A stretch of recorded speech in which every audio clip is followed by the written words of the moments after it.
23,000 Indian students fake diploma சர்டிஃபிகேட்டை use பண்ணி ஆஸ்திரேலியாவுக்கு போயிருக்கிறாங்க.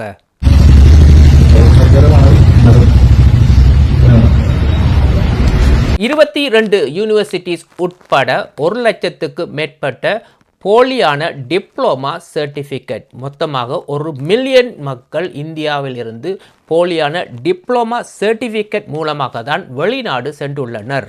கேரளாவில் மொத்தமாக 11 பேரை அரெஸ்ட் பண்ணியிருக்கிறாங்க. இந்திய போலீஸின் விசாரணையின்படி இந்த போலியான சர்டிஃபிகேட் எல்லாமே தமிழ்நாட்டில்தான் அச்சடிக்கப்படுகின்றது.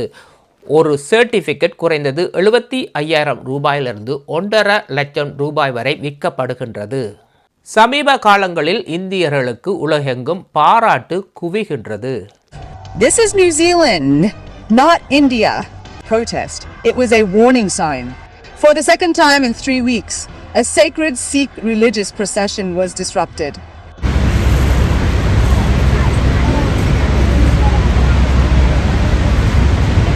வணக்கம், எல்லாம் எப்படி இருக்கீங்க? 23,000 இந்திய மாணவர்கள் போலி, அதாவது ஃபேக் டிப்ளமா சர்டிஃபிகேட்டை காசு கொடுத்து வாங்கி தான் ஆஸ்திரேலியா வந்துள்ளனர். இதில் யார், எந்த 23,000 மாணவர்கள்? இன்வெஸ்டிகேஷன் தொடங்க ஆரம்பித்து விட்டது. டிப்போர்டேஷன் நடந்தால் இது ஒரு பெரிய பிரேக்கிங் நியூஸாகத்தான் இருக்கும். அதிகமான மாணவர்கள் பராமரிப்பு தொழில், அதாவது கேர் டேக்கரை தான் சூஸ் பண்ணியிருக்கிறாங்க. கடந்த ஆகஸ்ட் மாதம் குயின்ஸ்லாந்து செனட்டர் மால்கம் ராபர்ட் அவர்கள் ஆஸ்திரேலியன் கவர்மெண்ட்டுக்கு ஒரு மெசேஜை பாஸ் பண்ணுகின்றார். அதாவது இங்கே ஒரு விசா விதிமீறல், இமிக்ரேஷன் ஃப்ராட் நடந்துள்ளது. அதாவது 23,000 மாணவர்கள் ஆஸ்திரேலியாவுக்குள்ள ஃபேக்கான டிப்ளமா சர்டிஃபிகேட்டை பணம் கொடுத்து வாங்கி தான் இங்கே ஆஸ்திரேலியாவுக்குள்ளே வந்திருக்கிறாங்கன்னு சொல்லி இவர் அடித்து சொல்லுகின்றார். இப்போ இதை எப்படி கனெக்ட் பண்ணுறாருன்னு பாருங்கள். போன டிசம்பர் மாதம் கேரளா போலீஸினால் 11 பேரை அரெஸ்ட் பண்ணியிருக்கிறாங்க. பேன் இண்டியன் நெட்வொர்க் பேரில் போலியான ஃபேக் சர்டிஃபிகேட்டை அச்சடித்து 10 லட்சத்துக்கு மேற்பட்டோருக்கு இதை சப்ளை பண்ணியிருக்கிறாங்க.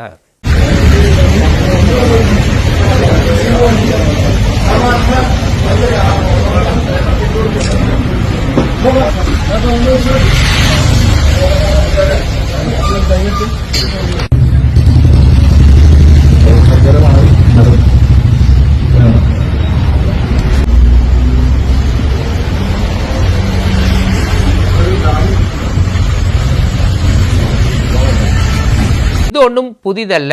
இந்தியாவில் இப்போ அதிகூடின டிப்போர்டேஷன் சொன்னால் கனடாவில் 700 இந்தியர்களுக்கு டிப்போர்டேஷன் வழங்கப்பட்டது ஃபேக் அட்மிஷன் லெட்டர் காரணமாக. இங்கே சர்டிஃபிகேட் காரணமாக இல்லை. அதுக்கு பிறகு இன்னும் ஒரு 30,000 இந்தியர்களுக்கு டிப்போர்டேஷன் வழங்கப்பட்டது, அதுவுமே ஃபேக் அட்மிஷன் காரணமாகத்தான். இப்போ இந்த கேரளா சம்பவத்துக்கு வருவோம். இந்த இன்வெஸ்டிகேஷனில் இந்த சர்டிஃபிகேட் எல்லாமே தமிழ்நாட்டில் தான் இவங்க பிரிண்ட் பண்ணி இருக்கிறாங்க. தமிழ்நாட்டில் பிரிண்ட் பண்ணி இதுக்கு யாருக்குமே தெரியக்கூடாது பெங்களூர் வழியாக இதை அனுப்பப்பட்டுள்ளது. அங்கேருந்து டிஸ்ட்ரிபியூஷன் அப்படின்னு சொன்னால் பிறகு கேரளாலேருந்து திருப்பி தமிழ்நாட்டுக்கு கர்நாடகா, ஆந்திரா, மகாராஷ்டிரா, கோவா, டெல்லி மற்றும் மேற்கு வங்காளம் இதில் டிஸ்ட்ரிபியூட்டர்ஸ் மூலமாக இதை சப்ளை பண்ணியிருக்கிறாங்க. இதில் 22 யூனிவர்சிட்டிஸுக்கு தொடர்பு உள்ளது. கிட்டத்தட்ட 1 லட்சத்துக்கு மேற்பட்ட சர்டிஃபிகேட்டை கைப்பற்றியிருக்கிறாங்க. கம்ப்யூட்டர்ஸ், அச்சுப்பொறி ஸ்டாம்ப்ஸ், போலி ஆவணங்கள், முத்திரைகள் இதெல்லாமே கைப்பற்றப்பட்டுள்ளது. இந்த இன்வெஸ்டிகேஷனில் போலீஸ் இந்த இன்வெஸ்டிகேஷனில் என்ன சொல்கிறாங்கன்னு சொன்னால், ஒரு சர்டிஃபிகேட் குறைந்தது $75,000, அதிலிருந்து 1,50,000 லட்சம் ரூபாய் மட்டும் விற்கப்படுகின்றது. இது மில்லியன் கணக்கான ஒரு பிஸ்னஸ். இதில் டனீஷ் என்பவர் கைது செய்யப்பட்டுள்ளார். இவர் ஒரு பெரிய பிஸ்னஸ்மேன். 5 ஸ்டார் பார் ஹோட்டலை நடத்துகின்றார். இவருக்கு மிடில் ஈஸ்டில் பெரிய பிஸ்னஸும் உள்ளது. இவர் இந்த விடயத்தை கேள்விப்பட்ட பிறகு தப்பி ஓட முயன்ற போது குடும்பத்துடன் கைது செய்யப்பட்டுள்ளார். லட்சக்கணக்கில் சர்டிஃபிகேட்டை பிரிண்ட் பண்ணி வச்சுருக்குறாங்க. அது மட்டும் இல்லை, 22 யூனிவர்சிட்டிஸை யூஸ் பண்ணுறாங்க. 22 யூனிவர்சிட்டியில் இருக்கிற அனைத்து டிப்ளமா சர்டிஃபிகேட்டும் இவங்கள்ட்ட இருக்குது. அது மட்டுமல்ல, இந்த 22 யூனிவர்சிட்டிக்கும் இவங்களுக்கும் ஒரு சம்பந்தம் இருக்குது. எப்படியாவது இந்த ஸ்டாம்ப்ஸ் எல்லாமே அப்டேட் பண்ண யாரோ இந்த யூனிவர்சிட்டியிலேருந்து இவங்களுக்கு சப்ளை பண்ணி கொண்டு இருக்கிறாங்க. இதைத்தான் இப்போ இந்தியாவில் போலீஸ் வந்து இன்வெஸ்டிகேஷனில் இருக்கின்றது. இது வந்து இப்போ ஆஸ்திரேலியாவில் இதை எப்படி கண்டுபிடிப்பாங்கன்னு சொன்னால், இந்த காலேஜ்லேருந்து டிகிரி வாங்கி ஆஸ்திரேலியாவுக்கு வந்தவங்களோட சர்டிஃபிகேட்டை வந்து இன்வெஸ்டிகேட் பண்ணி பார்க்க போகிறாங்க. உண்மையிலே இந்த வருடம் வந்து இந்த நபர் இந்தியாவில் இந்த யூனிவர்சிட்டியில் படித்தாரா இல்லையா என்று. இப்படித்தான் இந்த இன்வெஸ்டிகேஷன் தொடர்ந்து நடக்க போகின்றது. இந்தியாவை பொறுத்தவரையில் இது பெரிய இஷ்யூவே இல்லை. அதே நேரத்தில் வந்து இந்த கேஸை க்ளோஸ் பண்ணிவிடுவாங்க. இந்த யூனிவர்சிட்டி எல்லாமே பேர் கெட்டு போகக்கூடாததுக்காக காசை கொடுத்து இந்த கேஸை க்ளோஸ் பண்ணிவிடுவாங்க. ஆனால் ஆஸ்திரேலியாவை பொறுத்தவரையில் வந்து இனி இந்திய மாணவர்கள் ஆஸ்திரேலியாவுக்குள்ள போகிறது கொஞ்சம் கடினம்னு தான் சொல்ல வேண்டும். ஒரு லெவலை சேஞ்ச் பண்ணிட்டாங்க. ரிஸ்க் லெவலில் தான் இப்போ இந்திய மாணவர்கள் வந்து ஆஸ்திரேலியாவில் இருக்கிறாங்க. இப்போ இதில் வந்து யார் கள்ள சர்டிஃபிகேட்டில் இருக்கிறாங்க, யார் நல்ல சர்டிஃபிகேட்டில் இருக்கிறாங்க கூட யாருக்குமே தெரியாது. மக்கள்கிட்ட பார்வை வந்து உலகத்தில் வந்து பார்வை மாறிக்கொண்டு வருதுன்னு தான் சொல்ல வேண்டும். வேறு ஒரு பார்வையாக தான் இவர்களை பார்க்குறாங்க. இப்போ கனடாவை எடுத்து பார்த்தீங்கன்னு சொன்னால் மில்லியன் கணக்கில் இங்கே ஸ்டூடெண்ட்ஸ் வந்தாங்க. இப்போ இதில் நாங்கள் பார்க்க வேண்டியது வந்து இந்த நபர்களால் வந்து எத்தனை பேருக்கு சர்டிஃபிகேட் பிரிண்ட் பண்ணப்பட்டு இவங்க எல்லாருமே இங்கே வந்தாங்க. அதே நேரத்தில் H1B வீசாவில் கூட அதிகமான ஸ்கேம் இருக்குது. எல்லாருமே பொய்யான சர்டிஃபிகேட்டில் தான் H1B வீசாவில் அமெரிக்காவுக்கே சென்றுள்ளார்கள். இப்போ வந்து உண்மையிலே யார் படித்தவங்க யார் படிக்காதவங்க யாருக்குமே தெரியாது. செய்கிற வேலைக்கும் ஆளுக்குமே சம்பந்தமில்லை இந்த சர்டிஃபிகேட்டை வச்சு பார்க்கும் பொழுது.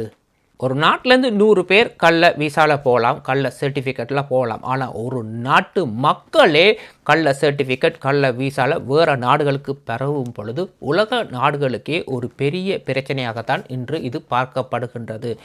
ஏன் இப்போ கனடாக்கு வந்த ஸ்டூடெண்ட்ஸ் வந்து எப்படா அகதி கோரிக்கை அடிக்கிறீங்கன்னு கேட்டால் தாங்க காலிஸ்தான், சொந்த நாட்டுக்கு திருப்பி போக முடியாது, அங்கே போனால் கவர்மெண்ட் எங்களை பிடிச்சிருவாங்க. அப்படித்தான் இவங்க வந்து இங்கே கேஸ் ஃபைல் பண்ணுறாங்க.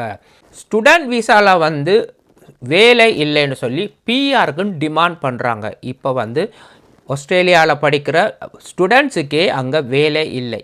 அதுவும் இவங்க ஃபேக் ஸ்டூடெண்ட் வீசாவில் வந்து, அதாவது ஃபேக் சர்டிஃபிகேட்டில் ஸ்டூடெண்ட் வீசா மூலமாக வந்து ஆஸ்திரேலியாவுக்கு வந்து வேலைக்குன்னு டிமாண்ட் பண்ணுறாங்க. தங்களுக்கு பெர்மனன்ட் ரெசிடென்ட் கிடைக்கணும்னு டிமாண்ட் பண்ணுறாங்க. இதை வந்து ஆஸ்திரேலியன்ஸ் இனி எப்படி பார்க்க போகிறாங்க? இப்போ நியூசிலாண்டில் நேற்று நடந்த ஒரு சம்பவத்தை பாருங்கள். ஒரு பக்கம் இந்தியாவில் சிங்குக்கான ஒரு ரிலீஜன் ஏதோ நடக்கின்றது. இந்த பக்கம் வந்து நியூசிலாண்ட்ஸ் வந்து அதை எகெயின்ஸ்டான்னு சொல்ல முடியாது, ஒரு டிஸ்ட்ராக்ட் பண்ணுறாங்க, அதாவது ப்ரொட்டஸ்ட் பண்ணுறாங்க. இது இந்தியா அல்ல, இது நியூசிலாந்து என்று. This is New Zealand, not India.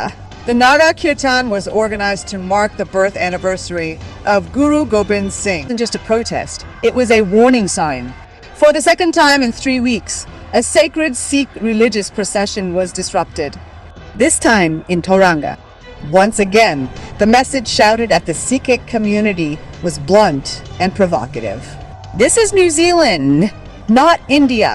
இந்தியர்களை பொறுத்தவரையில் ஒரு ஸ்டேட் ஒரு மாநில மக்களால் தான் முழு இந்தியாவுக்குமே கெட்ட பேருண்டு சொல்கிறாங்க. ஆனால் இன்றைக்கு நடந்த இந்த சம்பவத்தை வச்சு பார்க்கும் பொழுது எல்லா ஸ்டேட்லேயுமே ஒரு சில பிரச்சனைகள் இருக்கத்தான் செய்கின்றது. நீங்கள் என்ன நினைக்கிறீங்க? மறக்காமல் கமெண்ட் பண்ணுங்கள். இன்னும் ஒரு வீடியோவில் சந்திக்கும் வரை நன்றி, வணக்கம்.